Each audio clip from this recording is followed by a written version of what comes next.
We are live on the JK Talk Whoa. Show. Boom. Kyle and Joe. Brought to you today by Kai the Swift and Cornelius the Cleric. Yes, yes. Before we start, I want to give a benediction.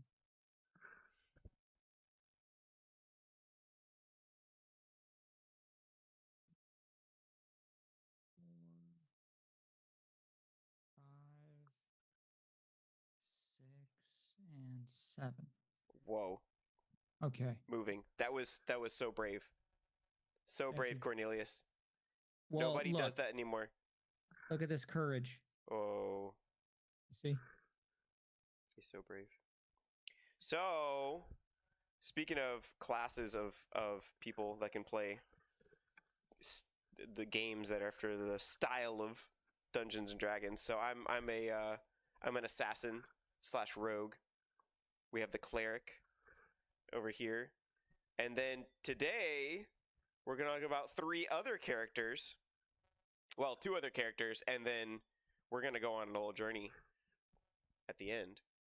But we have Trump, who is a whale riding adventurer. He's our knight, if you can tell by the thumbnail. He's a knight riding a whale. Why is he riding a whale, you say? Well, we will tell you why he's riding a whale. And as well, we're gonna explore the real question on everybody's mind: can Kenneth Copeland shoot fireballs? That's what you've all come here to find out, I'm sure. So we are going to explore the depths of these questions. Yes. Speaking it all into existence. Name it and claim it, girls. Faith. So did you see the podcast? The Joe Rogan podcast, was it yesterday? I think it came out. Well, I'll tell you what, Kyle, it came across my feed all of a sudden super late at night. It was already done, and I was like, whoa, seriously? I got to check this out. So I did watch some of it, and it was very intriguing. It was actually really well done. I think Trump was on it, you know?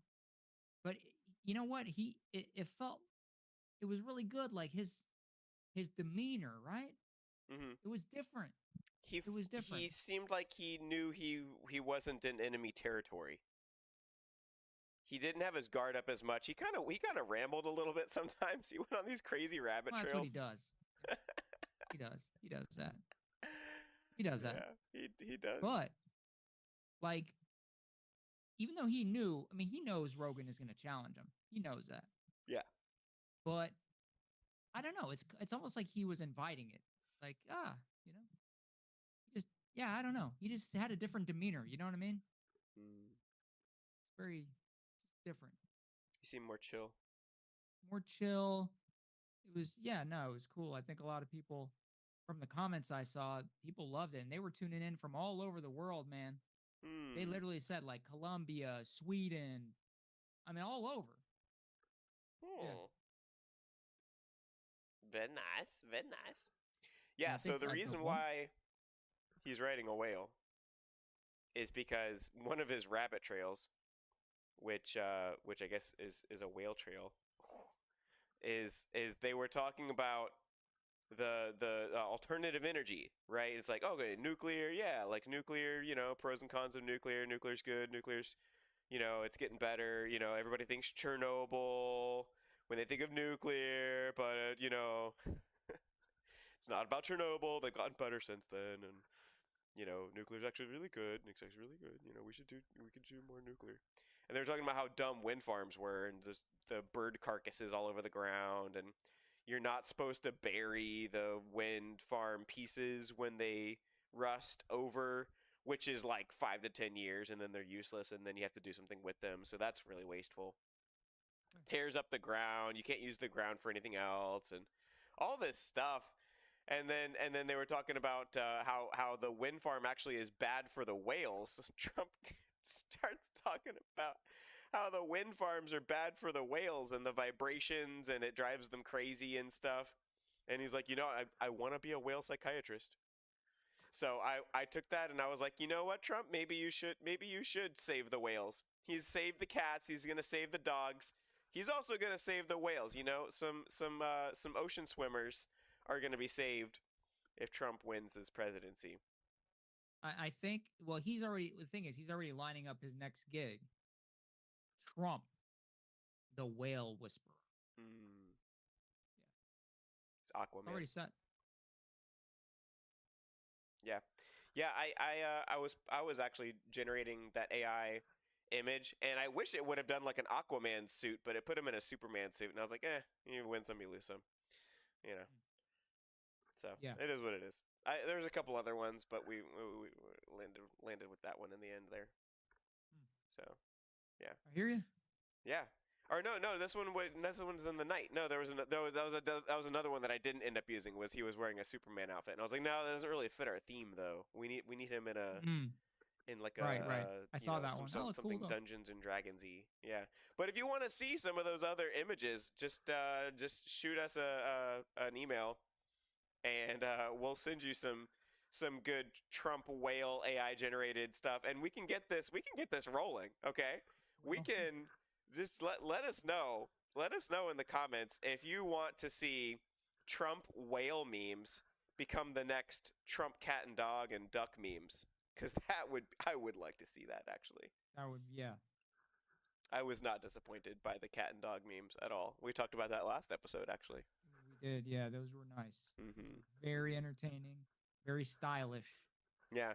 In fact, maybe I'll pull up some of those right now actually. See if I can pull Yeah. I those mean, up. who doesn't like cute critters? Yeah. Let me do that. I'm gonna pull up this, and I'll just go straight to where it's at here.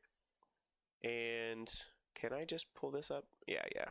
I'll pull this up in another tab. And then go over here to the whale rescue. Yeah, so I'm gonna drag this over. You've already seen them, right? So I'm gonna just drag this over so you guys can see this on the internet here.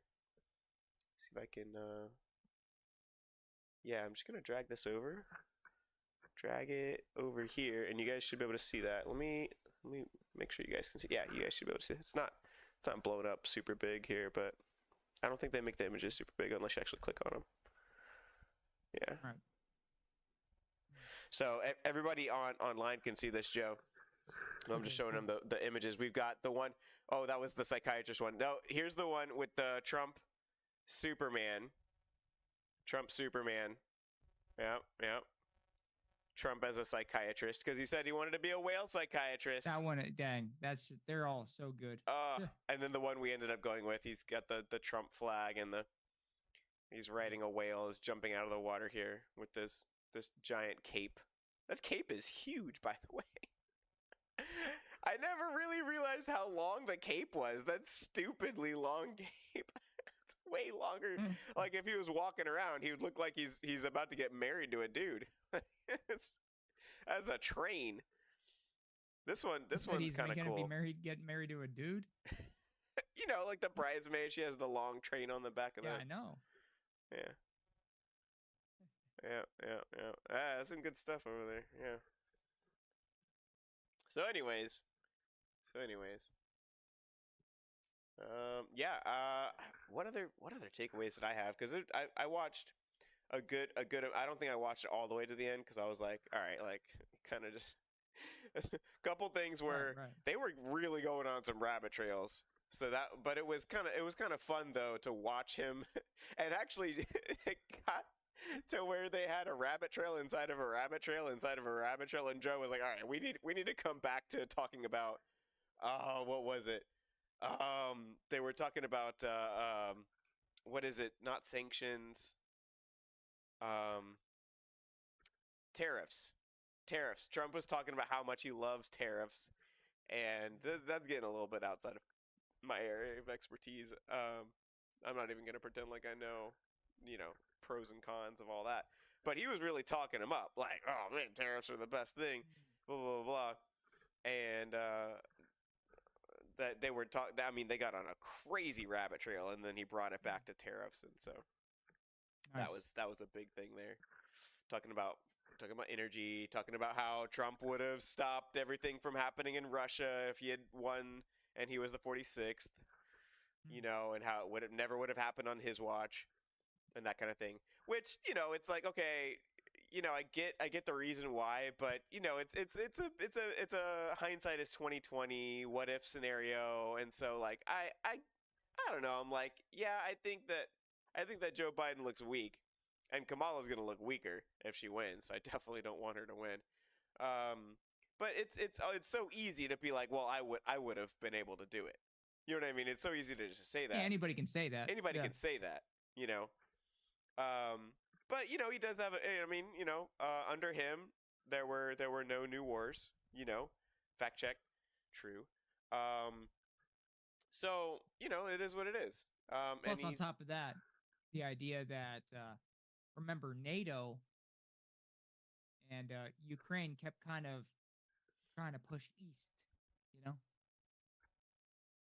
and that's really what kind of drew Putin in more. You see, and Putin said, "Hey, don't cross that line." See, if Trump was in, NATO would have probably known Trump ain't gonna go for this. He doesn't want us to provoke, you know, war with Russia. hmm So, in a sense, I think he's right. I didn't think of that part yeah, before, he but could be. because he was very against NATO in a way, you know. That hey, hmm you guys aren't paying your fair share, so yeah, pay up, buddy. Yeah, that is the thing, right? Is that's the huge advantage of having a businessman leading, right? That's the big difference. We've never had somebody who's strictly a businessman. Everybody else who's ran, maybe they had some businesses as well, but they were a career politician. He's the only one who came in, not a politician, just strictly a businessman. Yeah. Only one who's done that so far. I mean, So now that he's already been in office, he's a politician as well, coming in now, but he wasn't the first time. And they were actually talking about that a little bit too. They were talking about the pros and cons of that. Trump went into like great detail about how much he likes the White House. oh dude, he was all about the Lincoln bedroom, Yeah, the fact that Lincoln and his wife lost their child, Theo or something, yeah, and they yeah. were He both went very into detail about melancholic that. people, and that his bed, Lincoln's bed, was actually stretched and elongated because he was such a tall person, and hmm people then were kind of shorter. And yeah, he said he had a reference. What did he have to do? He had to basically assign, what was it, 10,000 positions or something? No, when you get into office, you need to elect people to run Yeah, positions within your cabinet, and you right. don't elect all of 10,000 them. was thrown out there. I don't know. Yeah, you don't elect all Yeah, of those. So that's what I figured. how it was explained on the podcast, and this is strictly from what was on the podcast because I know nothing about that much detail. But it was basically explained to me as like, okay, so you elect, let's say, the Secretary of State, and then they elect like 100 or 1,000 people under them. So he's not electing that many people, but Well, I he's figured that doesn't make sense. overseeing all of it as the commander in chief. Yep. So it's like he's not actually directly electing that many. Right, because that But wouldn't make sense. That would take a whole year or more. You know what yeah, I mean? yeah. Like And it then the wouldn't. other Yeah. thing too is, I mean, the cool thing that I really liked was that he was admitting that Trump was admitting that some of his picks were not great picks. Like he thought that he was picking the right people, but they turned out to be not great. And so it's kind of neat because he's admitting a failure, right? And that's really hard for somebody to do. And everybody's like, oh well, if I need to admit that I'm bad at something, I'll just tell people that I work too hard, right? Like that's like the number one go to when you're applying to a job. It's like, all right, name some of your weaknesses. Oh, I work too hard. Oh, I know, right? Right. But he was like, no, like some of my picks weren't very good. Not all of them were panned out to be what I thought they were going to be and stuff. So I thought that was cool that he was big enough to admit that he made some mistakes. So I thought that was cool. Yeah, I hope people appreciate that. Yeah, yeah, and I'm glad that I'm glad that that he got on there and he finally got to talk to Joe Rogan. And Joe Rogan did him right. I mean, it sounded like I was a little bit like, okay, how aggressive is Joe gonna be? Because he can get aggressive. I mean, that guy is on an all meat diet. Okay, so he can get aggressive. But no, he was good. I mean, he was typical Joe. He was typical Joe Rogan, and I thought it went pretty well. They didn't smoke any weed or anything, you know. like like when he got Elon Musk on the show. But yeah, yep, yep. Hmm. Looks like we might have a freeze. Oh, we might have a freeze. Looks like we do. Coming in, Joe. Joe, Joe. Joe, Joe, Joe. Oh, there he is. Welcome back to the show, Joe. Cornelius the cleric, sorry. Thanks, Kai. Kai the Swift. The Swift. So, Cornelius. But oh well, one thing I noticed and realized about Rogan is, I mean, he will not let up until he gets an answer for his question. So if someone kind of does a whole cruising around the neighborhood and doesn't actually answer, he will literally, it doesn't matter if it's 5 times, because that's what he did with Trump, you know? He literally would ask him this one question. And then if Trump didn't answer, he would just, I think there was the same one kind of toward the beginning where he just, yeah, but how did you feel when you were there? Or like, it was Well, but interesting. he did answer the question, but I guess it wasn't in the way that Joe was expecting. Right, that's what I'm saying. But So because he answered it he right gets away, hammered but him. then he went on a rabbit trail afterwards. Right. So that's what I'm saying. Like, he really, like, he's gonna hammer you until you give him the answer or whatever he thinks specifically, you know? Yeah, he was like, He "How was definitely it? did that. What was the experience?" And Trump immediately answered the question. He was like, "It felt surreal. It felt Right. surreal, and it was beautiful." But you know, and he was going on in a little bit in detail about that, and he went on a little bit of a rabbit trail going towards comparing it to when he got shot. He was like, when he got shot, it wasn't surreal. I knew exactly what was happening. It was surreal being in the White House. And then he was Yeah. going on and on about the bedroom. And they pulled up the bedroom on the picture and stuff. But I mean, so he did answer the question. He just went on a rabbit trail afterwards. And then Joe was Now, like, so what was the experience?" He was like, "Well, it was surreal. Like, yeah. what else do you want from me? I don't know." Yeah. So do they only have a Lincoln bedroom or No, I think that was just the one that Trump wanted to see. I don't know how many. I don't know how many bedrooms are in the White House. Let's find out. well, how many like presidents' bedrooms? You know what I mean? Yeah, yeah. Specifically. Hey Google, how many bedrooms are in the White House? 16.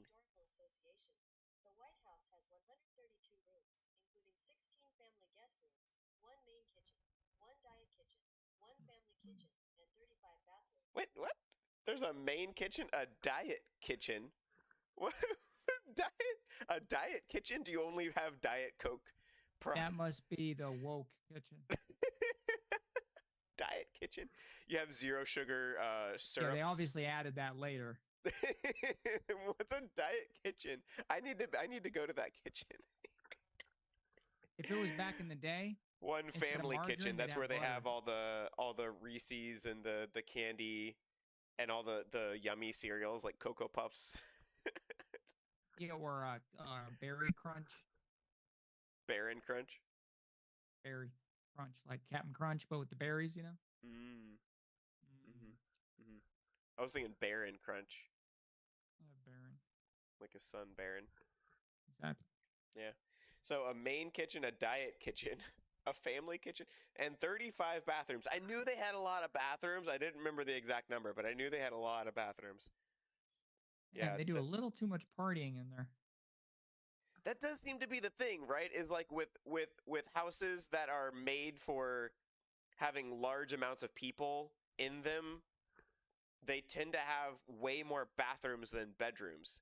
But you notice like with residentials, it's always there's like one or two more bedrooms than there are bathrooms.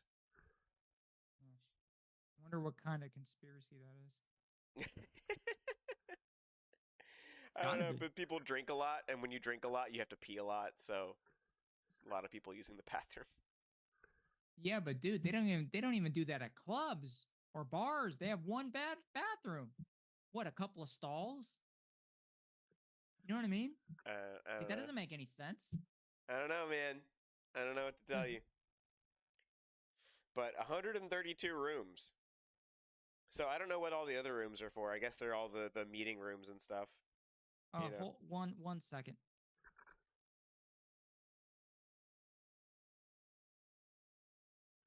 Oh, we have a interference from the system. So yeah, the White House has a lot of rooms. Okay. Well, anyways, so they were talking about that, and you know, that was a rabbit trail, and now we're on a rabbit trail about a rabbit trail. So it's like rabbit trailception over here. Yeah. Are you still on mute?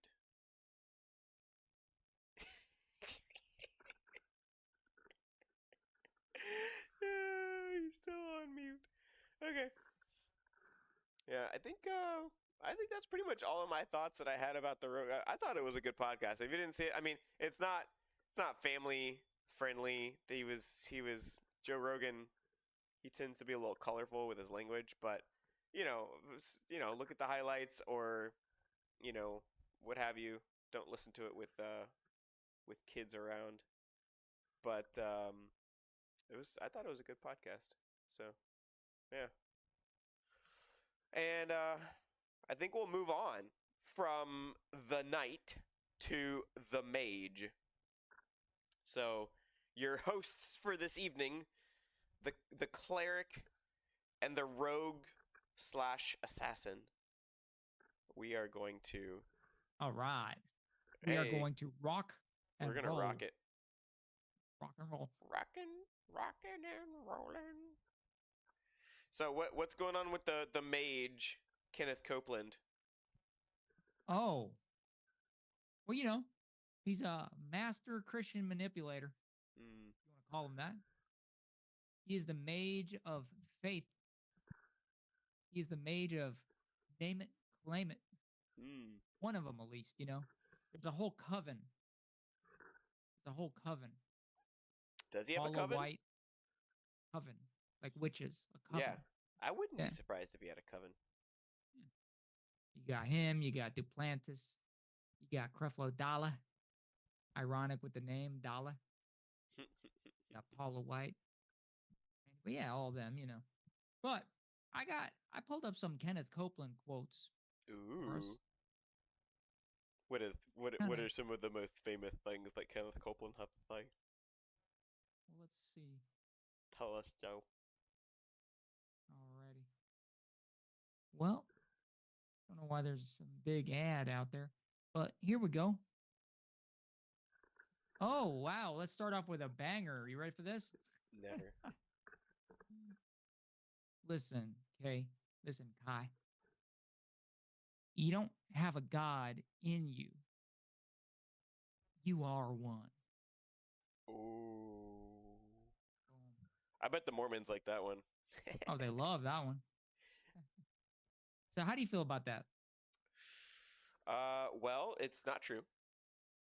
Um, there's one God, Mm. and it's just bad theology ultimately because some of the word of faith people they take that quote when people were saying like, oh, you Jesus, you make yourself out to be God by saying that, and he's like, well, don't you say that ye are gods, and people try to take that and they take it and then they misuse that passage saying that Jesus is saying it's okay to call yourselves gods when that's not what he was saying at all, and just taking this thing of like little g gods and like, oh, we're all gods, ha ha ha ha. No, you're not God, and you're gonna find out just how not God you are when Judgment Day comes or when you Yeah. die. So play that game if you want to, but that's a big gamble. Yeah, man. It's funny, isn't it? How man wants to so bad be their own gods. in every situation, they act like we have some type of control over stuff, and man, we have control over nothing, because literally everything that we are sustained with, whether it's our breath, our rational thinking, our eyesight, whatever the case, I mean, everything is upheld by the word of the Lord, literally. So, and they know, because, dude, I mean, I don't know about you, but at my age now, man, I mean, I'm feeling ailments that I never felt before. You know, as time progresses, man. And yeah, I don't think gods would want to feel pain unnecessarily, you know, or unwanted pain. Yeah. So that's a good one. That's a heavy one right there. Let's find another one. Ooh. Oh, you ready for this? Dream big, talk big, and turn your faith loose.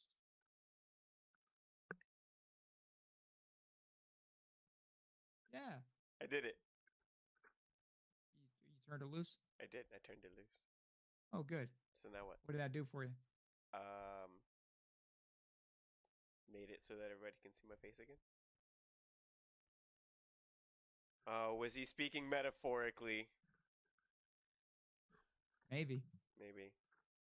Turn my Listen, face Kyle, loose. if you didn't know, Isn't it that the sin doesn't come from what goes in your body, but what comes out of your body, your words, right?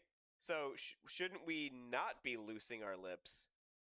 Shouldn't we be watching what we say instead? It seems like he's kind of saying the opposite of what the Bible's teaching. Maybe it's just me. that's a good point. That reminds me a lot of scripture in Proverbs and also James, right? Be Mm-hmm. quick to listen, slow to speak, slow to anger. Mm-hmm. For the anger of Yeah, man yeah, does not promote the righteousness of God. Amen. right. And here he says words are spiritual containers. Hmm. Transport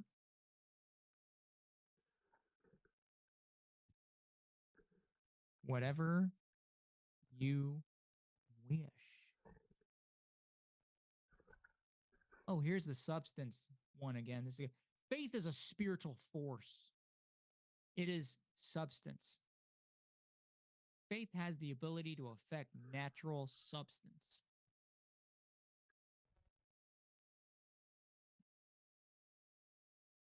What do you think of that? That just sounds like something Kamala would say. Yeah, it does. Just sounds like a big old word salad.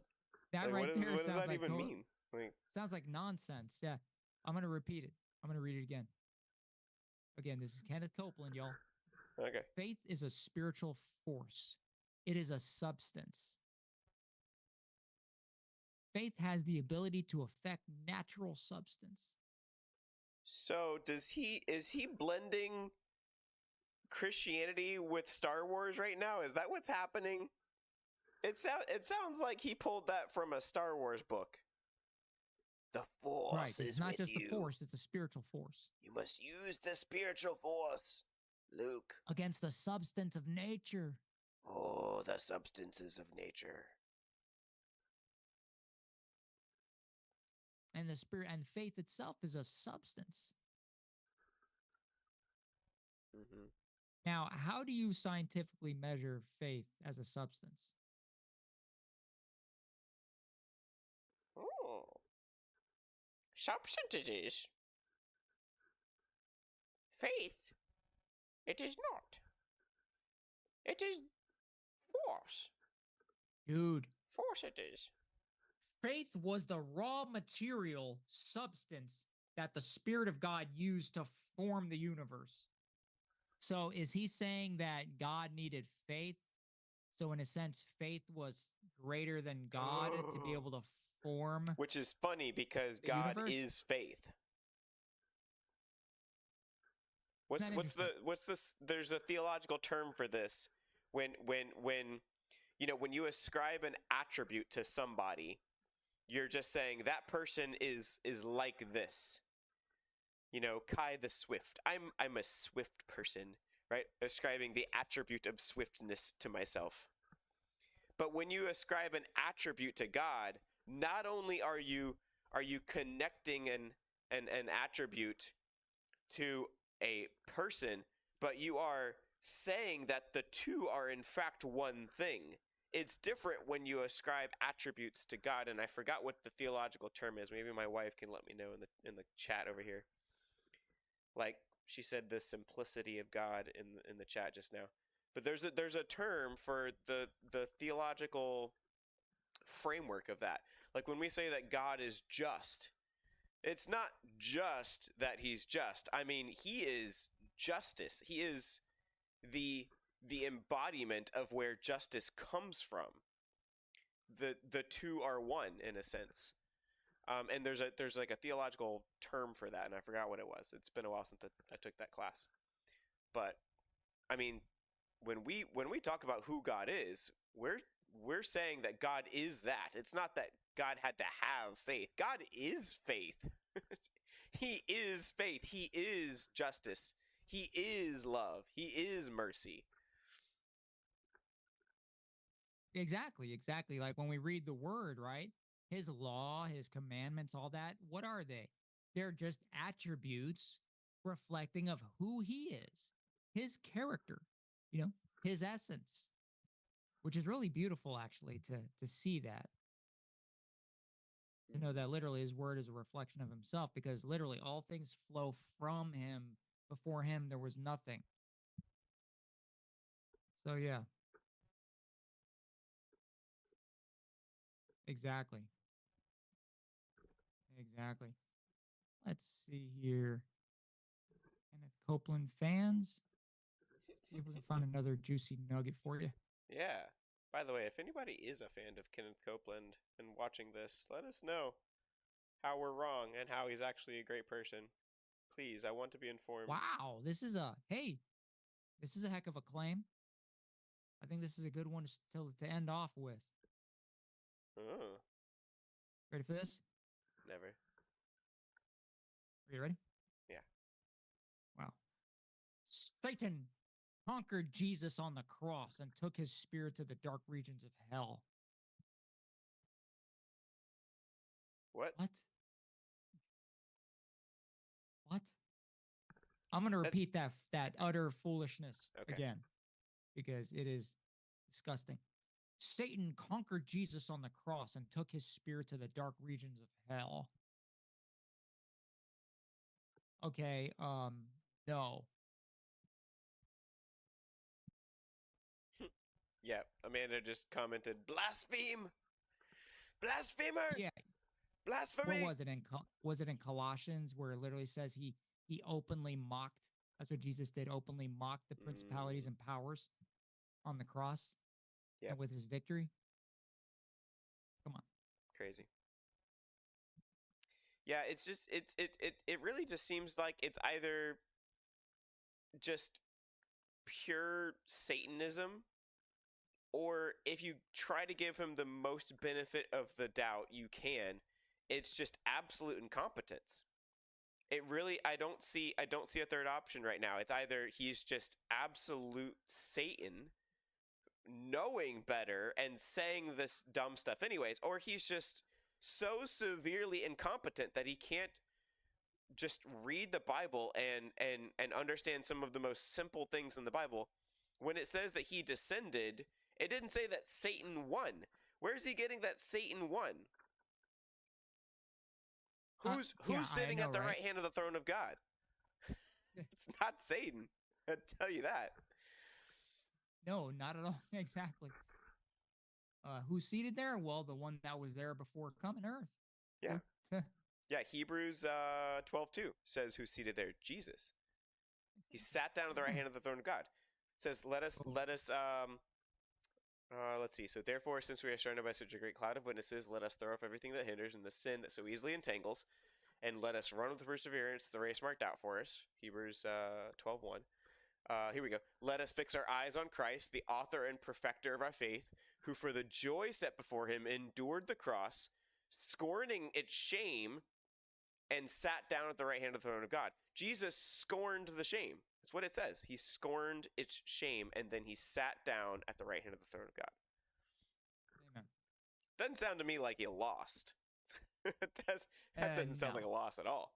He scorned in shame and then sat down at the right hand of the throne of God. Yeah, That's some very beast mode stuff. that's you know what? That's what's wild. I was thinking about that the other day because someone mentioned that in like a chat. I don't know if they got that from like the Apostles' Creed, way back in the day, where it said he descended into hell. Yeah. And it's like, is that biblical? Because you look and it's like, no, Jesus said, today you'll be with me in paradise. So is Jesus a liar? No, he's not. Mm, So we can't just flippantly just disregard what he says there. He hmm. says, today you will be with me in paradise. Yeah.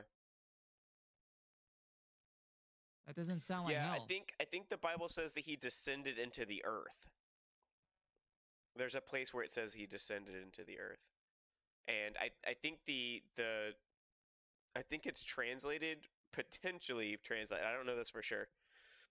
It could have been translated from a Greek word that was translated from the Septuagint for Gehenna.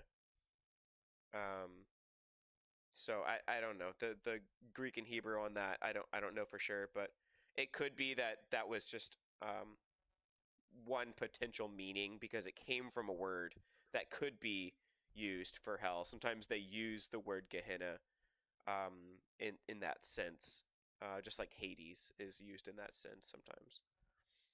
Yeah. And in fact, I think when they're using the word hell, when it's translated as hell in our English versions, it comes from Hades in Greek a lot of times. That's the translation. But yeah, I mean, that just I don't know. At that point, it's kind of like a semantics thing. It says he descended into the earth. Do you know where that is? No, I don't. Okay.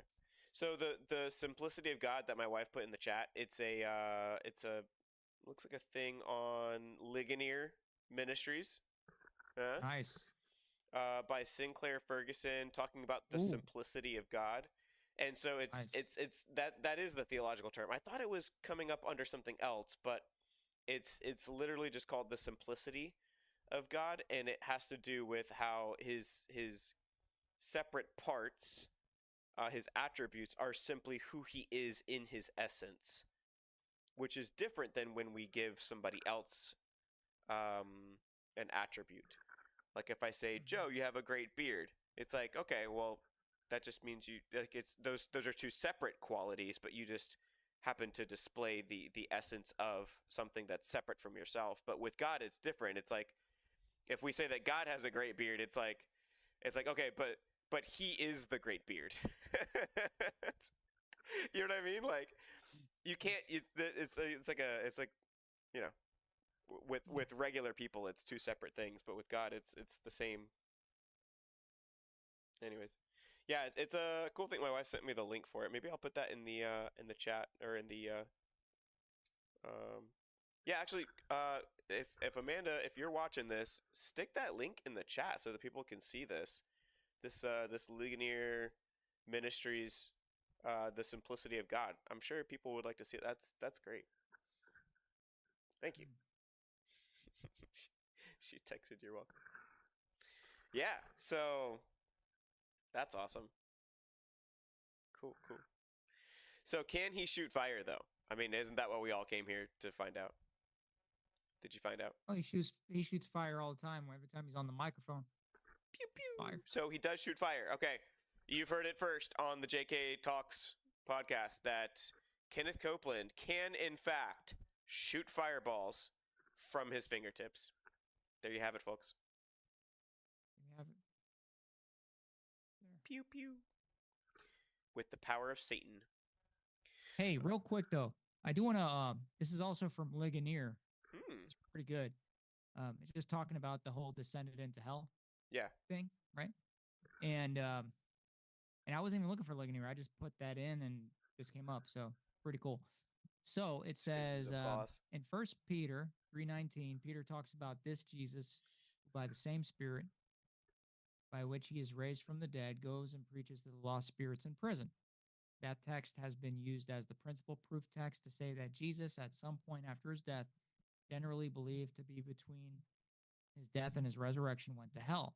Some people say that he went into hell to experience the fullness of the magnitude of suffering, the full penalty for human sin, in order to give complete atonement for sin. That is regarded by some as a necessary element of Christ's passion. But most churches that believe in an actual descent of Jesus into hell do not see him going to hell for further suffering, because Jesus declares on the cross, "It is finished." Hallelujah.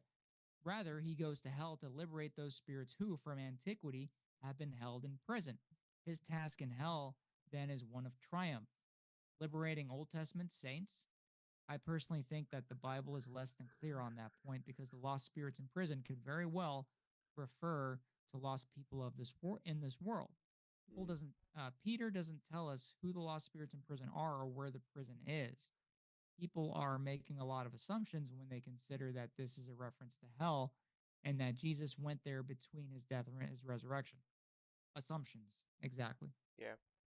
So Yeah. I actually heard an interesting theory, and I don't know. My stance on this topic is I don't know. Um, but I there's a theory that came about from somebody who is studied, a friend of mine, Danny, and he said that uh, what he believes is the right interpretation of that passage is that it's referencing Jesus going into um, not hell, but Gehenna, I guess, or whatever. And part of Gehenna is Abraham's bosom.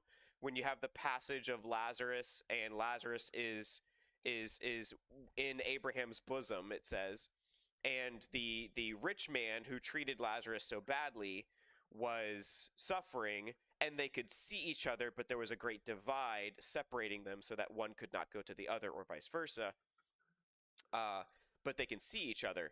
And so his theory is that this place is one place. It's maybe it's Gehenna or Hades, but it's not hell. It's this intermediary, whatever, pre-hell kind of place, but it You're has saying it's Abraham's like bosom before in the it. actual lake of fire, Before for that real hell, final I judgment, guess. basically, right? Yeah. And so when Jesus goes to release the captives from prison, he's going into Abraham's bosom, which is where the people who are in pre-heaven are hanging out, and then takes them into heaven that day. So that comes back to the thief on the cross. Today you will be with me in paradise. So he goes into Abraham's bosom and takes all the captives, so to speak, up into heaven. And so ever since then, everybody who is, who passes away, who's going to go to heaven, goes straight to heaven rather than going into Abraham's bosom first. So Abraham's bosom is no longer a place that people can go to. It was a pre-Christ waiting room for heaven, I guess. That's his theory. He's masters in theology, or whatever, divinity, something like that. So, and is a friend of mine, and so I think there's some good connecting pieces with that theory. I don't know if I believe in that, but just to give you another thought on how you could connect those dots there potentially. Cool. Yeah. So my wife wants to know, does that make him a firebender? Does that make him a firebender? On a surface level, yes. Yeah, but does he do karate though? No, I don't know. You kind of have to be able to do karate to be a true firebender, right? I mean, No, but do you though? you do though. I mean, that's the whole thing. All the bending styles from Avatar: The Last Airbender, they're all based on actual martial arts. They're all actual martial arts that they're doing. I mean, do you want to see So if he has some videos I don't know. of martial arts? Do you want me to? I can find some videos of some martial arts that they're doing. Kenneth Copeland doing something. Oh, Yeah, Kenneth Copeland doing martial arts. Let's see. something. Uh, Kenneth Kenneth Copeland. Copeland Let's go fighting to or YouTube something. and see if we can find it here. Let's see. Kenneth Copeland doing martial arts. Let's see if we can find it. Kenneth Copeland. If I can find this, then it will prove that he is a firebender. Doing martial arts. Let's see. Kenneth Copeland becomes a demon. That was like the second thing that came up. Ah. Let's see. Kenneth Copeland is creepy and AF. Okay, so they got a little colorful there without actually saying it. But yeah. Air Force. Yeah, Air Force. That's not what they said. Is creepy AF and not a man of God. IJS. I don't know what IJS means. Okay. Kenneth Copeland ends COVID-19 with the wing of God. Crazy man. Ah. Nothing so far about him doing martial arts. So, I don't think he. What? The thumbnail for this video says mix my blood with God's blood and drink it. Okay. Okay. Kenneth Copeland Why? wheelchair disaster of 2021 that you're supposed to ignore.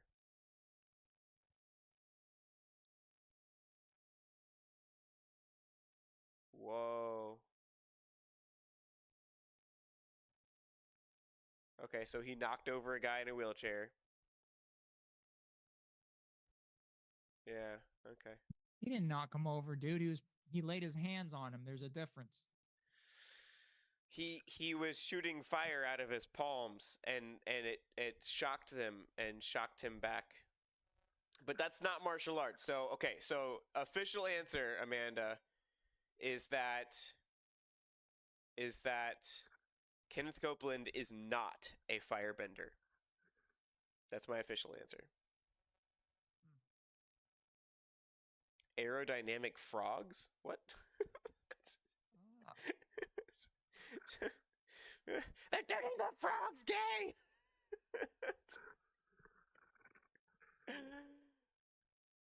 I think Oh, they were. she was saying that's what AF means. Aerodynamic frogs. Yes. Okay. Oh, Thank that's you. cool. Thank you. Yeah. I like My it. mind went to a different place. I was thinking AF meant something else, but aerodynamic Air frogs. Force. That makes more sense. Yeah, Yeah. I like the aerodynamic frogs. They had a shirt. They actually created a new shirt. Make frogs straight again. That's fun. Yeah, for real. That was a good one. That's Yeah. good. Yeah. How about From AJ, apostolic freedom? Uh,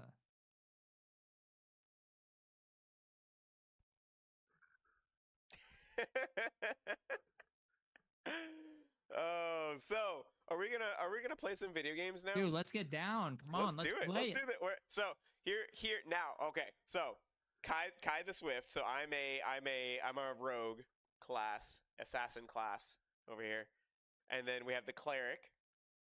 All right. Seek courage and strength through him. Amen. All right. So we've got a healer, basically, right? So I'm not A the healer main damage warrior. dealer. I think Trump is the main damage dealer. Typically, the Yo, yeah. knight that's like the main. He's like the DPS giant. He's the tank.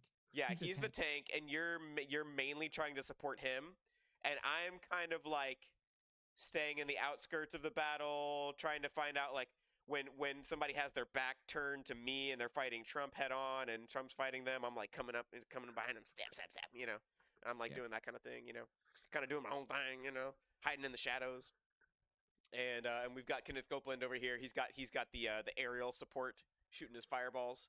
Yep. So we've got quite the team going on here, and let's play some Crusade games here. So this is Gab AI again. So Gab AI will hopefully be all right with us using this because it's going to give them 2 views in the next week. Exactly. But no, I'm just kidding. We get more than that. But my grandma likes to tune in from her 5 different emails, so it's at least like 10. Oh, nice. See, that's So smart. I'm gonna pull this up here. Let's see. So we go there, and then go here. And then I want to share. I don't need to do that, but I did it, so it's okay. Crusades thing here. All right, here we are. Okay, so an RPG game about the Crusades. Now this there's no like audio or anything like that, so there could be in the paid version. So subscribe to Gab Pro, I guess. No, really, like you there's a lot of like things that are like behind a paywall, and I am definitely on the fence about just going in on it on this AI thing, On the because I fence. really like their AI thing. It's awesome. They have so much stuff you can do on their AI thing. So here's an RPG game. So it's I guess it's kind of like D&D. I've never actually played. Okay, so I guess I played once in like middle school, played D&D, but I don't know what it's actually really all about. So you avid D&D players out there, let me know how close this is to the real thing, because it's really just a text based, like you kind of just it's you don't roll dice and stuff like that, so it's not like that involved. But I don't know, it kind of Cool like stuff. get into it a little bit. You get to choose your class and that kind of thing. So Dude, look at that. You can select a new character, a custom character, and generate images. yeah, yeah. So I'm Cool. gonna click on let's start. Okay. Okay. So oh, I'm a noble knight. I don't. Can I choose? Can oh, okay. I can change. I can change my class. Okay, so it just defaults to knight, and then you can change your class. Okay. Begin your journey in the year of our Lord 1095. Ah, see it. 1095 AD, Anno Domini. Adventure starts in the bustling port city of Marseille, a hub for pilgrims and soldiers alike, eager to embark on the sacred crusade. As you disembark from your ship, the salty sea air fills your lungs, and the sights and sounds of the city engulf you. Your character, name Sir so and so, or I guess Lady so and so, if you wanna be Lady so and so. Player's choice, class, options, knight, archer. Oh, you can be an archer. I like that. I do like archery. Mage and rogue. Appearance, player's choice. Options, tall and muscular, short and stocky, lean and agile, robust and bearded. Backstory. Okay. Options, humble blacksmith, a disillusioned noble, a wandering monk, a seasoned mercenary. Your first task in this vibrant city is to seek audience with the local lord, Baron Henry, to gain his blessing and seek advice on your journey ahead. As you approach his manor, you must navigate through the bustling streets, avoiding potential dangers and engaging with the various NPCs you encounter. Like how they just come out and say it, like, look, these people are NPCs, okay? Non-playable characters. Your journey begins. How will you proceed, sir? Player's choice. Will you seek out the Baron immediately, or explore the city further to gather information? Explore. Okay. Are we gonna create our? By the way, another way to interpret AF is articulate fungus. Yes, articulate fungus. Well, definitely, because that's out there in the field. So that should be our name, right? I mean, Sir Articulate Fungus. Yeah, I like it. Okay. Me too. So name. I guess we just do this. Name Sir Articulate Fungus. Should we go ahead and choose our class? Yeah. Okay. I guess I'll put a comma here maybe. All right, so class, what class are we going to be? So you're a cleric, I'm a rogue. So archer? Archer? Okay, class archer. All right. Class archer. All right. Anything else? We're gonna do, they've got options for appearance here. Tall and bearded. Yeah, okay. Okay, appearance. You might have to put a space after the class and archer right there. Oh, that's why they did that. Okay, I was like, what? There we go. Tall and bearded. Okay. I think that's good for right now. Yeah, we'll just do that. So let's see what so I guess they just take that in. I don't know if they're gonna say anything or not. Okay. Oh. Oh, okay. So they have comments on our name here. Okay. Sir Articulate Fungus, your unique choice of name doth pique my interest. A tall and bearded archer you shall be, ready to unleash a storm of arrows upon your foes. I like it. Let us continue your tale in the city of Marcelli. They're like, all right, let's get back to the story now. As Sir Articulate Fungus, you decide to explore the city further before seeking audience with Baron Henry. So they just decided our next move for us, I guess. The streets are alive with the chatter of merchants hawking their wares, travelers sharing tales of distant lands, and the occasional jeer of street urchins. You navigate through the throng, your keen eyes scanning for potential allies or adversaries. As you approach the city's market square, you hear a commotion. A group of merchants are arguing with a hooded figure who claims to possess vital information about the path to the Holy Land.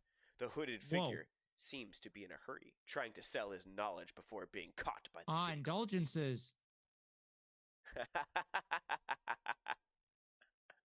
Good job, Roman Catholics. Oh, that's funny. That's funny. So if you guys don't know what Joe's talking about, go check out his channel where he talks about the indulgences of the Catholic Church. It is good. I mean, you edited that really well. Go check it out. You've got 2 videos out now. Well, it's someone we know, yeah. Rome, no Rome. Christ alone, no Rome. Yeah. Christ alone, no Rome. I'm gonna drop that in the chat. Yeah, I know the guy. He's pretty cool. He seems like a pretty cool dude. Christ alone, no Rome. Yeah, so that's the name. Go check out that channel. There's some well done videos over there. Yeah. Whew. Yeah, talking about the indulgences, and then this last video was talking about oh gosh, what was the topic? I think the topic was like something about, is the Catholic Church the only true church? Or what constitutes the church? Yeah, like what does it mean when we say church? Yeah. And the Catholics like to say that they have the real true church. Yeah. So anyways, let's get back to our story here. Get back. Go check out that channel. Christ alone, no Rome. What will you do, Sir Articulate Fungus? That's a great name, I gotta say. I love it. Sir AF. Like, it's perfect. Will you intervene in the argument and seek the hooded figure's information? Ignore the commotion and continue your exploration. Approach the city guards to report the hooded figure's suspicious behavior. I mean, I would do number 2. Yeah, that's what I was thinking too, actually. Yeah, but we're right in the middle of doing this, so probably wait till afterwards, and then we'll go number 2. Let's see what they say. Just thinking. Like, oh man, very well. All right, here it is. Did you want to read it this time? Very well, Mr. Articulate Fungus. You decide to ignore the commotion and continue your exploration of the city. As you move deeper into the winding streets, you come across a small tavern called the Drunken Pelican. The tavern seems to be a popular spot with a mix of patrons ranging from weary travelers to boisterous sailors.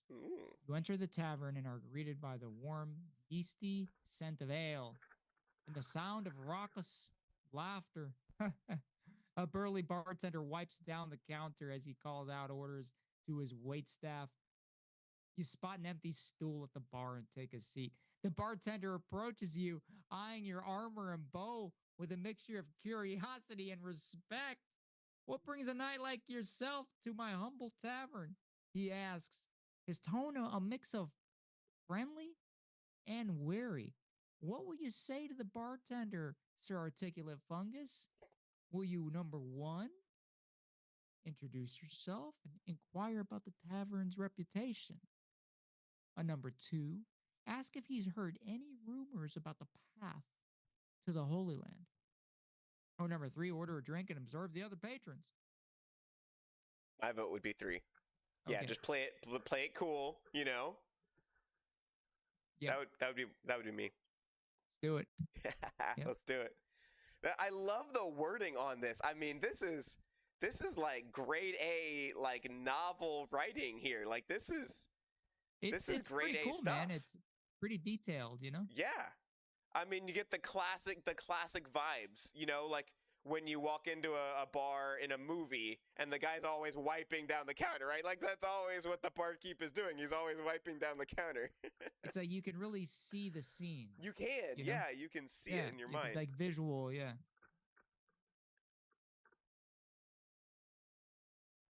All right, let's see.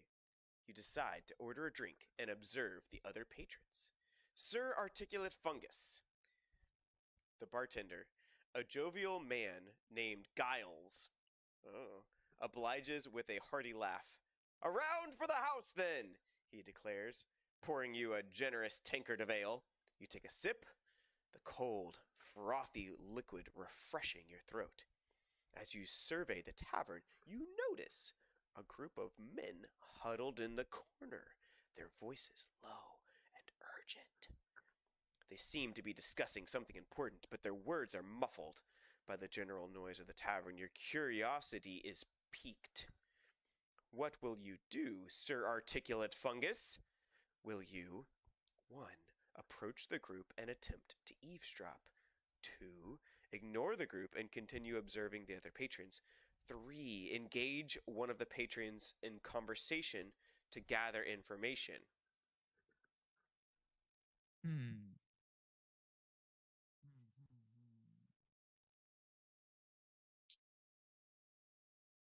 I would say 3. Yeah, okay. Just go straight for it. Oh, this is one of the patrons, not one of the people huddled in the corner, right? Right. Okay. I think I would have went with 1, but, you know, it's all good. I would have been like, all right, let's get in on this. Let's see what these guys are talking about. Make your word towards a solitary man in the bar. Nursing a tankard of ale. You decide to engage one of the patrons in conversation, Sir Articulate Fungus. You make your way towards a solitary man sitting at the end of the bar, nursing a tankard of ale. He looks to be in his mid-30s, with the weathered appearance of someone who has seen their share of battles. You introduce yourself and strike up a conversation with him. The man named Gideon, is a former soldier who now works as a mercenary. He's heard rumors about a secret passage that leads to the Holy Land, but the information is scarce and unreliable. Gideon warns you that the path is treacherous and filled with dangers, both natural and supernatural. Zombies and ghouls and werewolves. As you continue talking, Gideon reveals that he is planning to leave the city soon, as he has heard whispers of a powerful artifact hidden in a nearby monastery. He believes that this artifact could aid in your quest for the Holy Land. However, he requires a skilled archer to join him on this perilous mission. Oh, well, looky there. What will you do, Sir AF? Will you join Gideon, politely decline, and continue, or ask Gideon for more information about the secret passage to the Holy Land? Holy Land. By the way, it looks like we already have another sub to the Christ Alone No Rome channel. So that's good. They're getting some attention over there. All right. Okay, interesting. Cool. Let me see. I don't know. What do you think here? I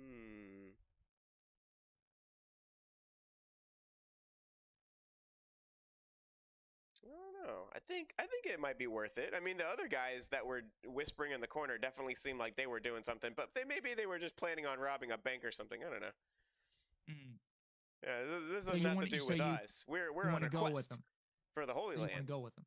So, I mean, it's so convenient that he's requiring a skilled archer, and lo and behold, we are a skilled archer.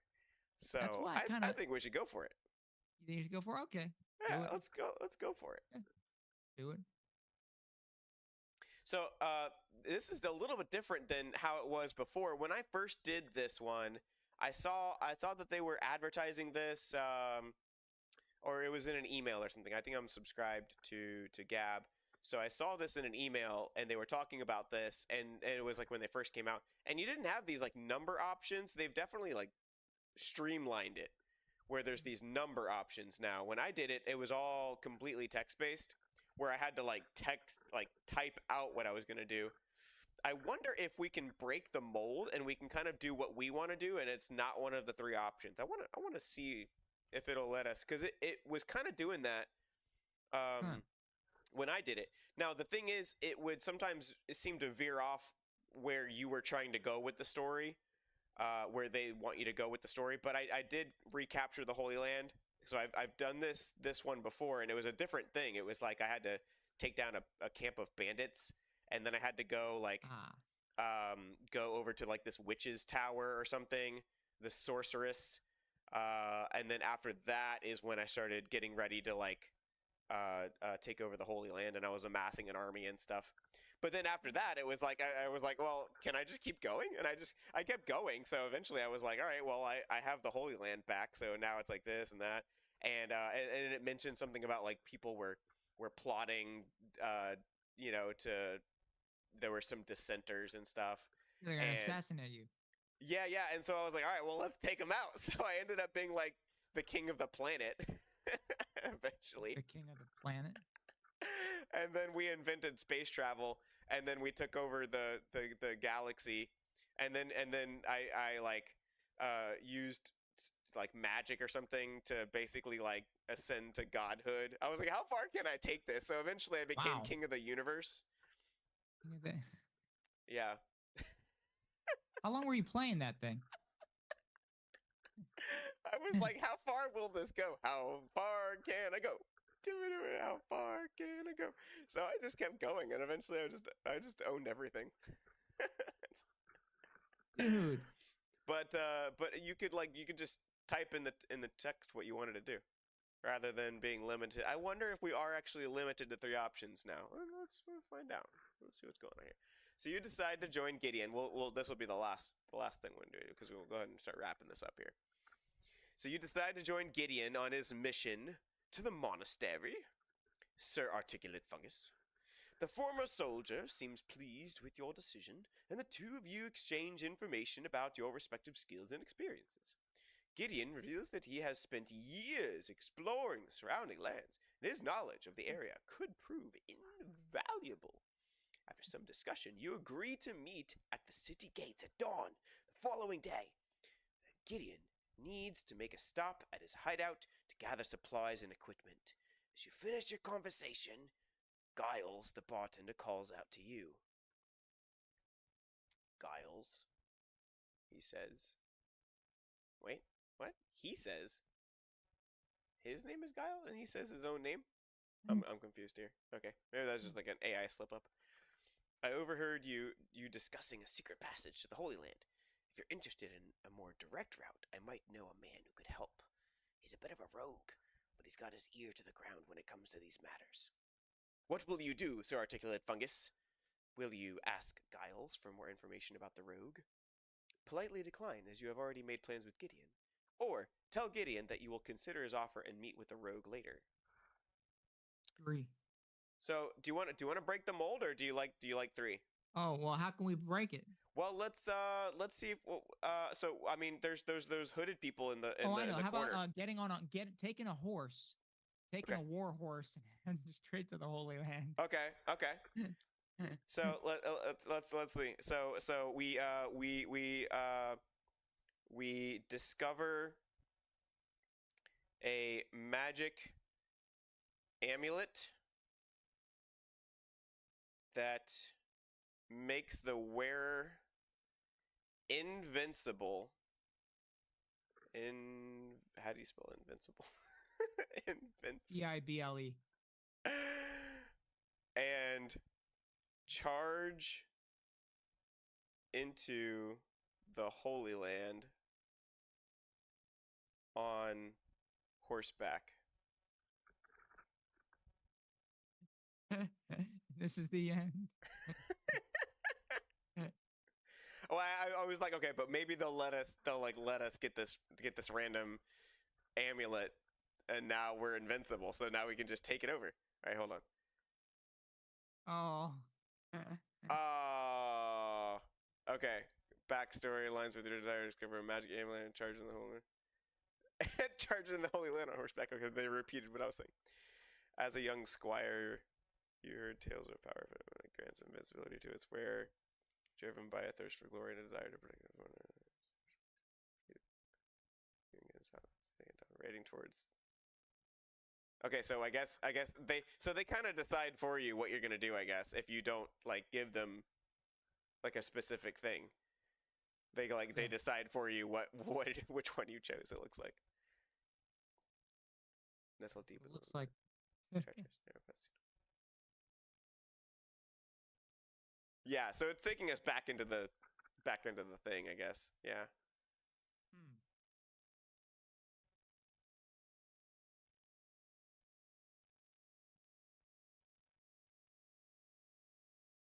Huh. Okay.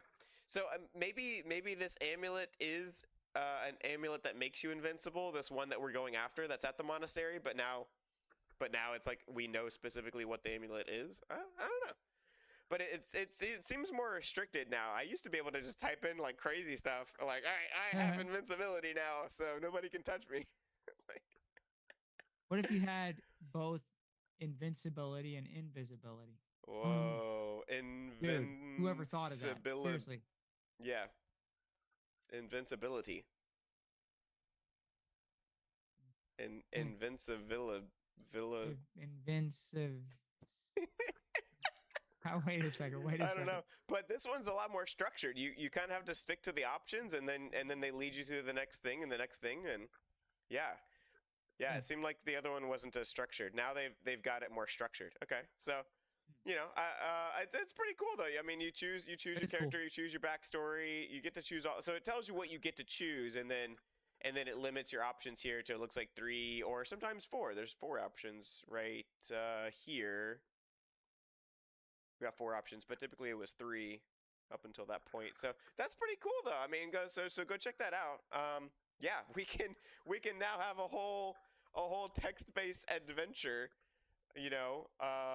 exactly. with AI. Yeah. So that's what AI can do for you these days. That's what AI can do for you today. Yeah. And so let's bring this up again. This is what I brought up earlier. This is him saving whales. I was like, yeah, but like he's in a Superman costume. It would be Aquaman. And who are all these people that are just randomly like hanging out underwater cheering for him? So I was a little bit confused by that one.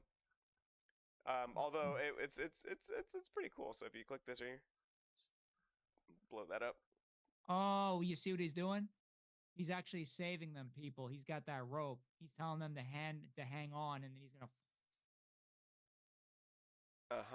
Okay. So is he saving the people? Yeah. He's saving the people from the whales. Well, he's just saving the people from drowning. But the whales are helping. Yeah. Okay. Sure. Why not?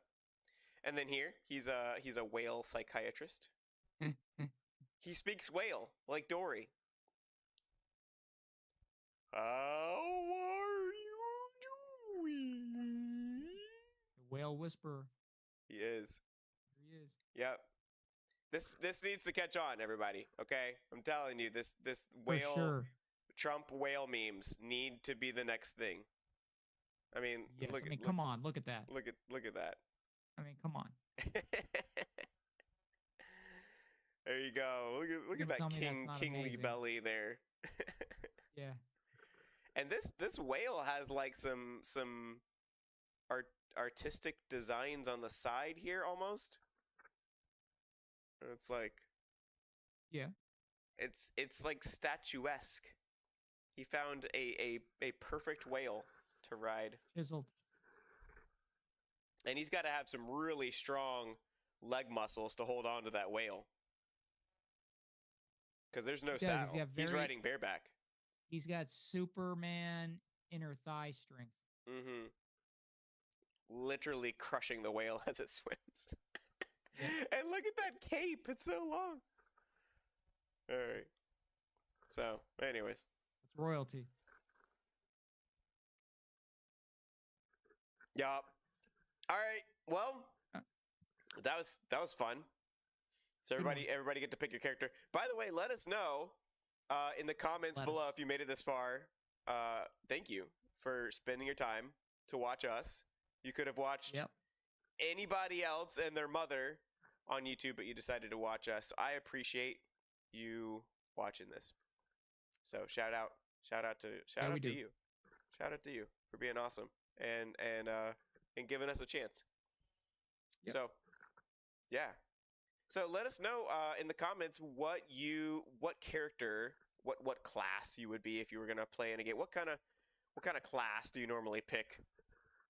Are you more of a ranged weapon kind of dealer, or are you more of a melee, or are you more like the magic user?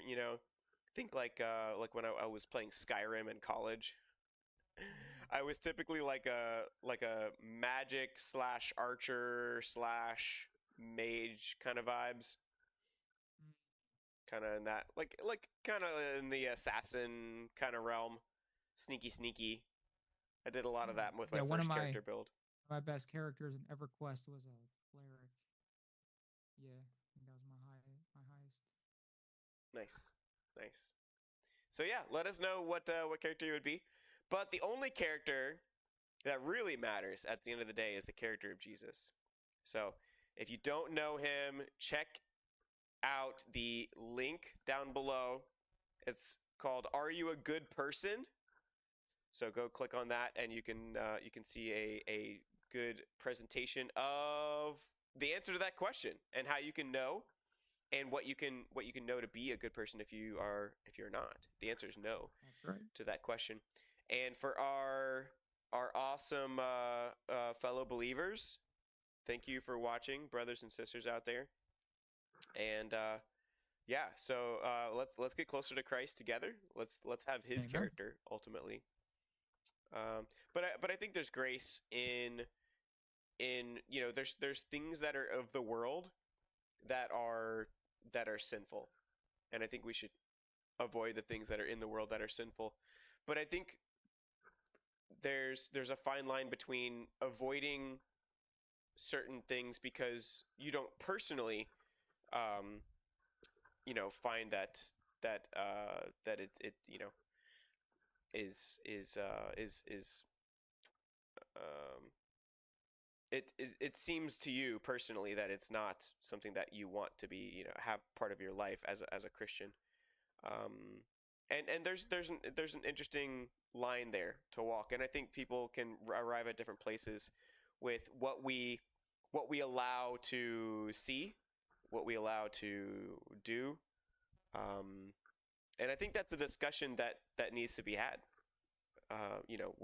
What is the level at which it's okay to watch certain TV shows or movies, or playing video games, things like that. What I think good conversations about these things need to be had. But I think they should stay in the realm of let's have a friendly discussion about it, because ultimately we need to, if something is clearly sin, then we need to avoid it. But if the Bible is not black and white on an issue, then I think we should have opinions on what we think the answer is. But like we were talking about earlier, it's like, well, if we don't know for sure, we can speculate. But let's leave. Let's stand on the ground that we know that Christ stands on, and where we don't know for sure, let's do our best to interpret the Bible as best as we know how to. You know. So. Totally agree. Totally agree. I think a lot of times the Holy Spirit does convict, does show us like, okay, enough time with enough time with watching this or doing that. Go ahead, stop and spend time with us. Come on with me. Read the Word and prayer.